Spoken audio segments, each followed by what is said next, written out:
Virginia Democrats hope to gain full control of the state's statehouse in next Tuesday's elections. This could be an indication of the party's strength heading into 2024. Democrats in and out of state have poured money into off-year elections, with a particular focus on abortion access. Republicans focused on crime and the economy as key issues. Democrats lost their trifecta 2 years ago in Richmond, where Gov. But Democrats say they are now optimistic after performing better than expected in last year's midterm elections. Party strategists and operatives also point to special election victories in and outside Virginia. This year, in January, Virginia Democrats won a special election for the 7th State District.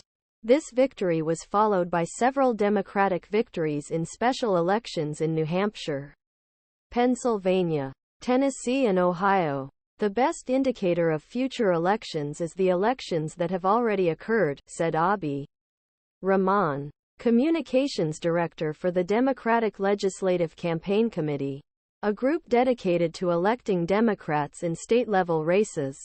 Virginia is a big part of this. This tells you where the Democrats' message is and where the Republicans' message is, he said. Democrats announced their candidates this cycle.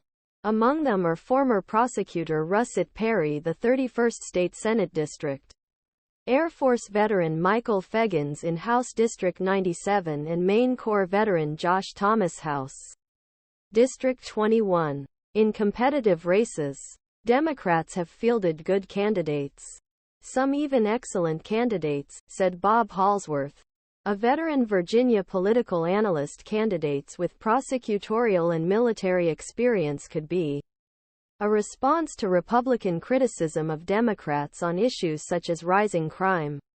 The cycle's most competitive races are in Virginia's northern population centers as well as the Richmond and Virginia Beach areas.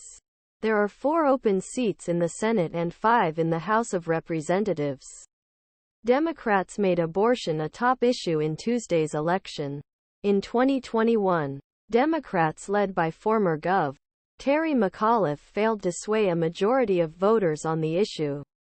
But 2 years later, Democrats defeated Roe v. He drew attention to urgency of the issue in post-Wade country. Youngkin, who has been a regular on the campaign trail, has voiced support for banning most abortions for 15 weeks. With exceptions, Democrats, on the other hand, bound Republicans to the proposed restrictions. This is front and center, without a doubt, said Susan Swecker, chairwoman of the Virginia Democratic Party. But I also know that Virginians do not want to bring MAGA chaos that we saw in Congress and most recently an election new Speaker of House Representatives. Many Democrats in Virginia began labeling their Republican opponents as MAGA extremists, pointing to issues such as abortion, education and gun control. Fundamental freedoms are at stake. And if Republicans win, they will take away your basic freedoms, Rahman said. Quote,